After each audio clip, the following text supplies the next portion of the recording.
بسم اللہ الرحمن الرحیم وبہ نستعین انہ خیر ناصر ومعین وصلی اللہ علی محمد واہل بیتہ الطیبین الطاہرین. الموت ومس المیت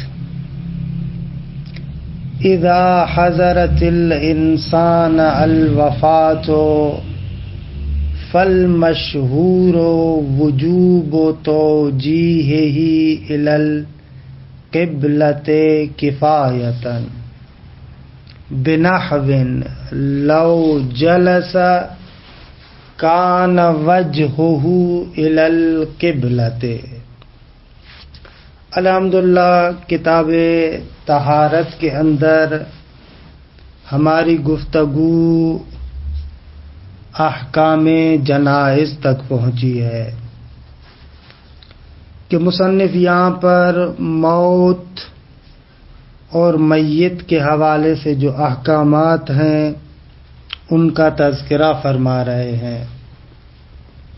البتہ بہتر تھا کہ ایسے مباحث میں جو آداب شرعیہ ہیں، مثلا کچھ چیزیں مستحب ہیں کہ ان کو بجا لایا جائے، کچھ چیزیں مکروہ ہیں کہ ان سے اپنے آپ کو بچایا جائے، اگر ان آداب کی جانب بھی اشارہ کرتے تو میرے خیال میں بہتر تھا.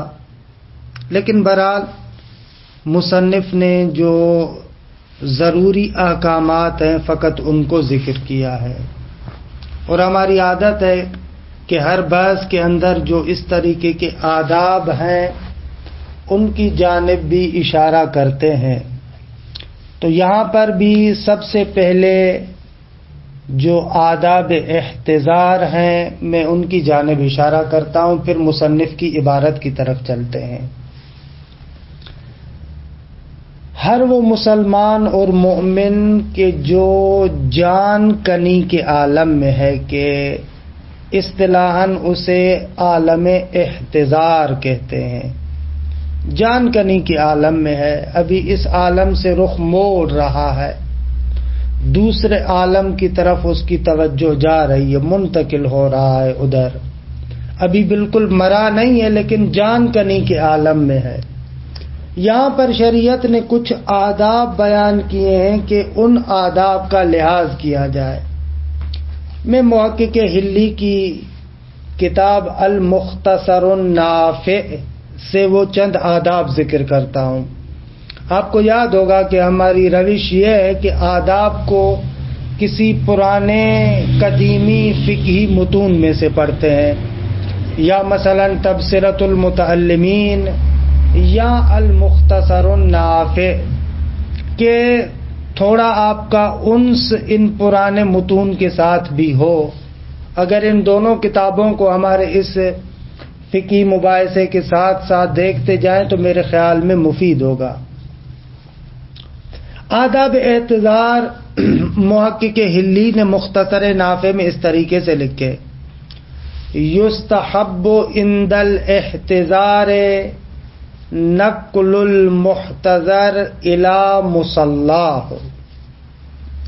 احتضار کے عالم میں مستحب ہے کہ اس محتضر کو مصلی، یعنی جس جگہ پر وہ نماز پڑھتا تھا اس جگہ پر منتقل کیا جائے.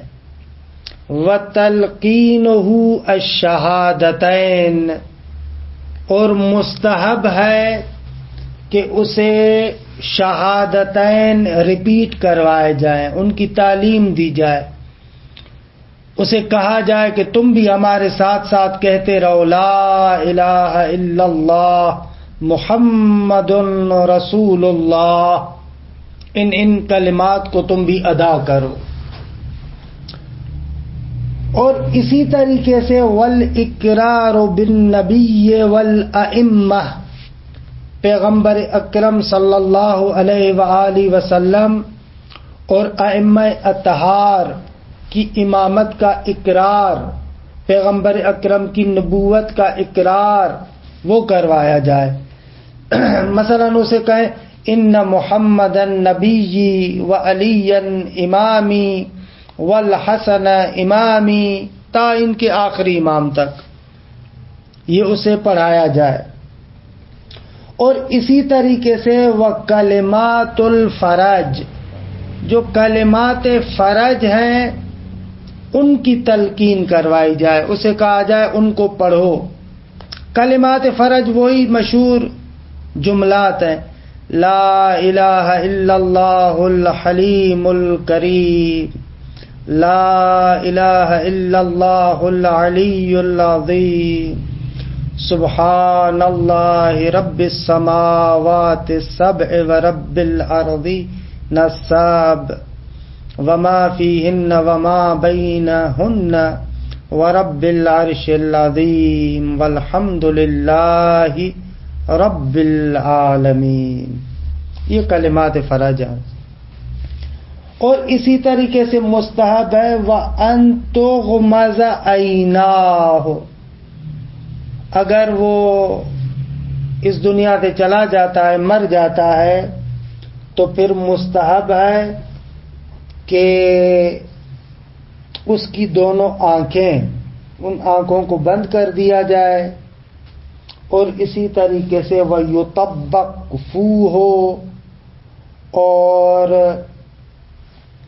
اس کے منہ کو بھی بند کر لیا جائے، کہ وہ جو ٹھوڑی ہے اس کو اگر باندھ دیا جائے تو میرے خیال میں بہت ہی اچھا ہوگا. وَتُمَدُّ يَدَاهُ إِلَى جَنبَيْهِ، اس کے دونوں ہاتھوں کو سیدھا کر دیا جائے. وَيُغَطَّى بِثَوْبٍ، ایک کپڑا اس کے اوپر، چادر اس کے اوپر ڈالی جائے.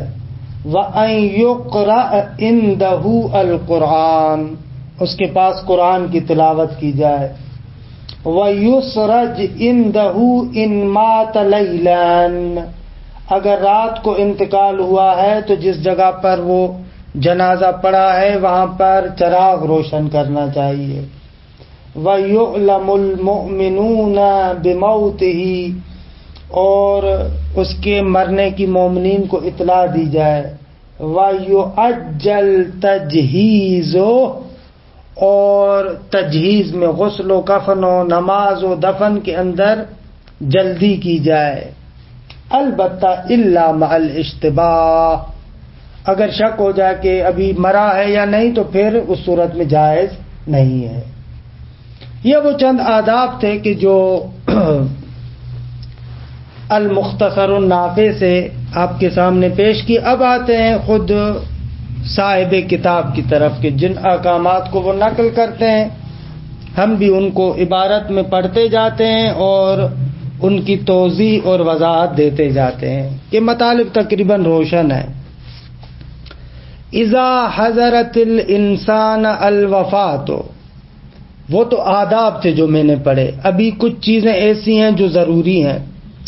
اگر انسان کے پاس وفات اور توفی حاضر ہو جائے، یعنی اعتذار کے عالم میں، جان کنی کے عالم میں، فالمشہور وجوب توجیہہ الی القبلہ، تو مشہور یہ ہے کہ اس جان کنی کی حالت میں، اچھا وہ بندہ چاہے مرد ہو یا عورت ہو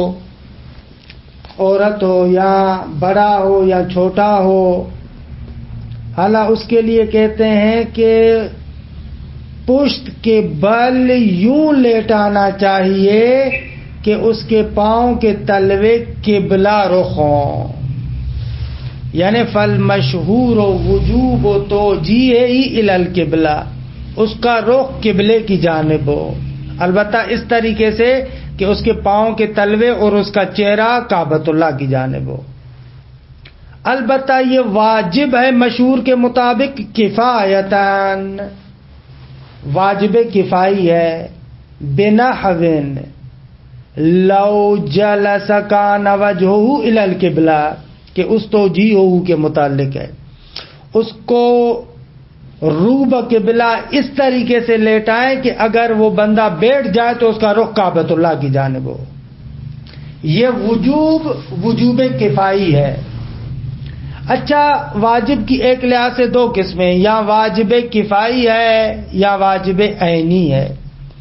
واجب کفائی اس واجب کو کہتے ہیں کہ آغاز میں تو تمام لوگوں پر واجب ہوتا ہے، لیکن اس کو جیسے ہی بعض لوگ انجام دے دیتے ہیں تو بقایا سے ساقط ہو جاتا ہے. اسے کہتے ہیں واجب کفائی. واجب عینی اسے کہتے ہیں کہ جو تمام لوگوں پر واجب ہے اور بعض کے انجام دینے سے دوسروں سے ساقط نہیں ہوگا، بلکہ ہر ایک نے خود سے اس کو انجام دینا ہے. جیسے نماز ہے، اب نماز عام جو نماز پنجگانہ ہے وہ نماز عینی واجب عینی ہے، ہر ایک نے خود پڑھنی ہے. میرے پڑھنے سے آپ کی گردن سے نماز تھوڑی ساقط ہوگی. لیکن یہ مثلا جیسے اعتذار کے عالم میں روح بقبلہ میت کو لیٹانا، یہ واجب کفائی ہے. اگر بعض لوگوں نے اس طریقے سے لیٹا لیا تو اب دوسروں سے ساقط ہو جائے گا، کیونکہ اس واجب کفائی کے اندر اصل نقطہ یہ ہوتا ہے، مقصود یہ ہوتا ہے کہ یہ کام ہونا چاہیے. اب جیسے ہی وہ کام ہو گیا تو اب وہ کام ہی نہیں بچتا تھا کہ دوسرے اس کو انجام دے. یہ واجب کفائی کی توضیح. وَيَلْزَمُ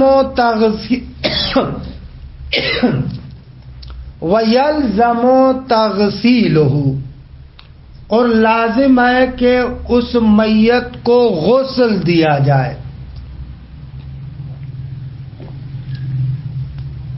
البتہ غسل تین ہے، جیسا کہ آپ جانتے ہیں میت کو تین غسل دیے جاتے ہیں اور تینوں ترتیب کے ساتھ ہوتے ہیں. پہلا غسل ماء سدر کے ساتھ، بیری کے پتے اس پانی میں ملے ہوئے ہونے چاہیے، کہ اصطلاحاً اسے کہتے ہیں ماء السدر، بیری کے پانی سے. بیری کے پانی سے یعنی پانی وہی مطلق ہوتا ہے لیکن اس میں بیری کے پتے ڈالے جاتے ہیں. لیکن اس مقدار میں بے بخشی، اس مقدار میں نہ ہو.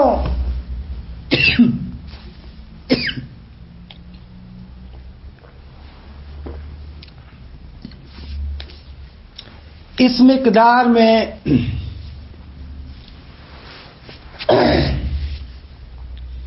بیری کے پتے نہیں ہونے چاہیے.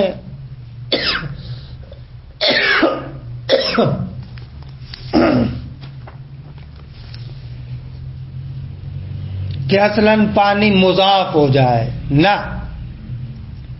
اور اس مقدار میں بھی کم نہ ہو کہ لوگ کہیں کہ اصلاً بیری کے پتے تو اس میں تھے ہی نہیں. نہ، درمیانی سطح کے بیری کے پتے ہوں. دوسرا کافور ملا ہوا پانی، اس میں بھی بے بخشید کبھی کبھار بول کے انسان کے گلے میں اس طریقے سے ہو جاتا ہے بول ہی نہیں پاتا. یہاں سے انسان کو اپنے ضعف کا اور ناتوانی کا احساس ہوتا ہے. بریکٹ میں جملہ کہہ رہا ہوں، ہم عام طور پر وہ جو بڑے پیمانے پر نعمتیں ہمارے پاس ہوتی ہیں نا، ان کی طرف متوجہ نہیں ہوتے کیونکہ وافر مقدار میں ہے. لیکن جب تھوڑی سی تکلیف آتی ہے تو پھر پتہ چلتا ہے کہ کتنی بڑی نعمت ہے یہ. بہرحال اکثر نعمتیں جو ہمارے پاس ہیں وہ مغفول ہیں، ہم لوگ غفلت میں ہوتے ہیں. یہی بولتے بولتے تھوڑا سا نری انسان کا گلا سرک جاتا ہے تو خوب دی کے بول نہیں پاتا. خوب آتے ہیں اصل بات کی طرف. پہلا غسل ماء سدر سے، دوسرا ماء کافور سے، اور تیسرا ماء قراء یعنی خالص پانی سے. دیکھیں، وَيَلْزَمُ تَغْسِيلُهُ إِذَا مَاتَ، جب وہ مر جائے تو اس کو غسل دینا واجب ہے. کفایتاً، یہ بھی واجب کفائی ہے. وَيَلْزَمُ تَغْسِيلُهُ بِمَاءِ السِّدْرِ، بیری کے پانی سے اولاً پہلا یہ ہو، وَبِمَاءِ الْكَافُورِ ثَانِيًا، اور دوسرا غسل ماء کافور سے ہو، وَبِالْمَاءِ الْقَرَاحِ ثَالِثًا، اور تیسرا غسل خالص پانی سے ہو، بِکَیفِیَّتِ غُسْلِ الْجَنَابَہ، تینوں غسلوں کا طریقہ وہ یہ غسل جنابت والا۔ اگر ترتیبی دینا چاہتے ہیں تو سر، پھر دایاں، پھر بایاں پالو۔ وَيُعْتَبَرُ فِي الْأَوَّلَيْنِ الْخَلْطُ بِمِقْدَارٍ لَا يُوجِبُ سَلْبَ الْإِطْلَاقِ، ماء سدر اور ماء کافور میں بیری کے پتے اور کافور اتنی مقدار میں ہونا چاہیے کہ اس کو آب مضاف نہ بنا دے۔ معتبر ہے ابتدائی دونوں غسلوں میں ماء سدر اور ماء کافور میں الخلط بمقدار، بیری کے پتے اور کافور کا ملانا اس مقدار میں ہو کہ لا یوجب سلب الاطلاق، پانی کو پانی مطلق ہونے سے سلب نہ کرے، یعنی مضاف نہ بنا دے اس کو۔ وَتَلْزَمُ فِي الْمُغَسِّلِ الْمُمَاثَلَةُ إِلَّا بِالنِّسْبَةِ إِلَى الزَّوْجَيْنِ وَالطِّفْلِ الَّذِي لَمْ يَتَجَاوَزْ 3 سنين وَالْمَحَارِمِ، مغسل میں مماثلت ضروری ہے۔ مرد مرد کو غسل دے گا، خاتون خاتون کو، مرد خاتون کو نہیں، خاتون مرد کو غسل نہیں دے سکتی، مگر یہ کہ میاں بیوی ہے خوب وہاں پر دے سکتے ہیں، یا مثلا بچہ ہے 3 سال سے بڑا نہیں ہے، خوب وہاں پر بھی مماثلت ضروری نہیں ہے۔ والمحارم، جو محرم ہے وہ بھی ایک دوسرے کو غسل دے سکتے ہیں، کہ وہاں پر بھی اتنا بڑا مسئلہ نہیں ہے۔ مثلا بیٹا ہے، پوتا ہے، دادا ہے، ماں باپ ہے، بھائی ہے، بہن ہے، چچا ہے، پھوپھی ہے، خالہ ہے، ماموں ہے، یہ سارے کے سارے محارم ہیں، وہاں پر دے سکتے، مشکل نہیں۔ وَيَجِبُ كِفَایَةً بَعْدَ التَّغْسِیلِ التَّحْنِیطُ بِمَسْحِ الْمَسَاجِدِ السَّبْعَةِ بِالْکَافُورِ الطَّاہِرِ الْمَسْحُوقِ، اور اسی طریقے سے غسل دینے کے بعد یہ بھی واجب کفائی ہے کہ خنوط کیا جائے۔ وہ جو 7 اعضاء ہے کہ جب آپ سجدہ کرتے ہیں تو وہ 7 اعضاء آپ کے زمین پر ہوتے ہیں، درست ہے؟ ان 7 اعضاء پر خنوط کرنا لازم ہے۔ خنوط تو سمجھتے ہیں نا، یعنی پیشانی، دونوں ہتھیلیاں، دونوں گھٹنے، دونوں پاؤں کے انگوٹھے، ان پر کافور لگائے، درست ہے؟ کوشش کریں کافور اس طریقے سے لگائے کہ تھوڑا بہت وہاں پہ رہ جائے۔ البتہ مستحب یہ ہے کہ میت کے ناک پر بھی کافور ملا جائے، لیکن یہ کہہ رہے ہیں کہ بالکافور طاہر، کافور پاک ہو، اور المسحوق، مسحوق یعنی پسا ہوا ہونا چاہیے، درست ہے؟ ثم تکفینہ کفایتاً، اور اس کے بعد کیا ہے؟ واجب کفائی ہے کہ اس کو کفن دیا جائے۔ اچھا، کفن میں 3 کپڑے ضروری ہے، بثلاث کتہن، 3 کپڑوں کے ذریعے سے 3 ٹکڑے کفن کے ضروری ہے، کہ جنہیں آپ کہتے ہیں لونگ، کرتا اور چادر۔ احداہا ساترۃ ما بین سرتہ و رکبتہ تسمى بالمئزر، پہلا لونگ ہے، مئزر یعنی وہی لونگ جو ناف سے گھٹنوں تک ہو، درست ہے؟ ما بین سرتہی ناف سے لے کر وہ رکبتے اس کے دونوں گھٹنوں تک، رانوں تک یعنی وہ گھٹنوں تک مراد ہے.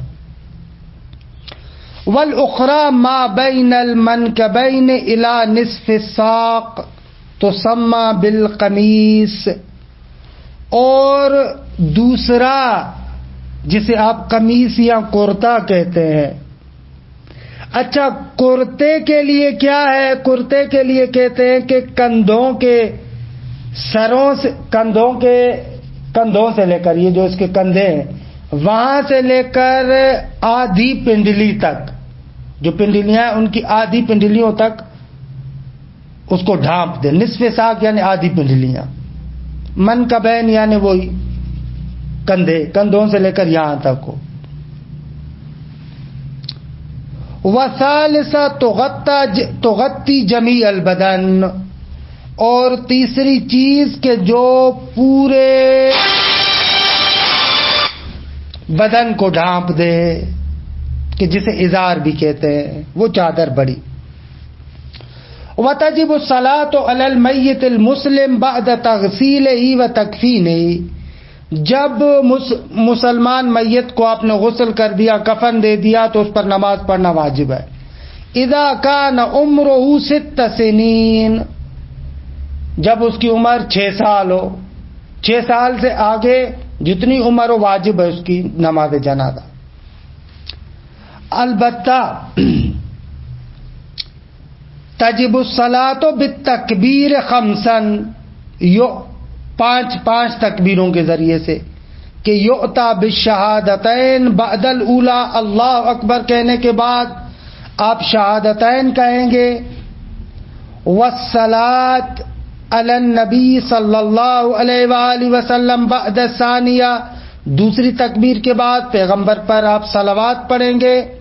والدعاء للمؤمنین بعد الثالثہ، تیسری تکبیر کے بعد مومنین کے لیے دعا مانگیں گے.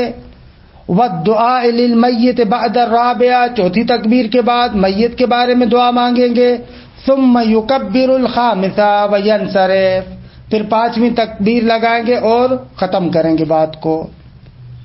ولا تعتبر الطہارۃ بقسمیہا، نماز جنازہ میں وضو غسل واجب نہیں ہے، حالانکہ بہتر ہے لیکن ضروری نہیں ہے. ولا اباحۃ اللباس والستر، یعنی وہ جو نماز کے اندر ہم شرائط پڑھیں گے وہ یہاں پر ضروری نہیں ہے، یہ ایک طرح کی دعا ہے. لباس کا مباح ہونا، لباس کا ساتر ہونا، نہ ضروری نہیں ہے. وَيُدْفَنُ بَعْدَ ذَلِكَ بِمُوَارَاتِهِ فِي الْأَرْضِ، اس کے بعد میت کو دفن کیا جائے گا زمین کے اندر، بِمُوَارَاتِهِ فِي الْأَرْضِ یعنی زمین کے اندر چھپایا جائے گا. بِحَيْثُ يُؤَمَّنْ عَلَى جَسَدِهِ مِنَ السِّبَاعِ، اتنا نیچے آپ دفنائیں کہ کوئی جانور اس کو نکالے نہ. درست ہے. وَإِيذَاءِ رَاحَتِهِ النَّاسِ، اور اتنا نیچے اس کو دفنائے کہ اس کی بدبو لوگوں تک نہ آئے، لوگوں کو اذیت نہ دے. لیکن یدفن ذلک موضوعا علی جانبہ الایمن، اس کے دائیں سیدھے پہلو کے بل اس کو لٹائیں گے، فقط چہرہ نہیں بلکہ پورا سیدھا پہلو کے بل اس کو لٹائیں گے.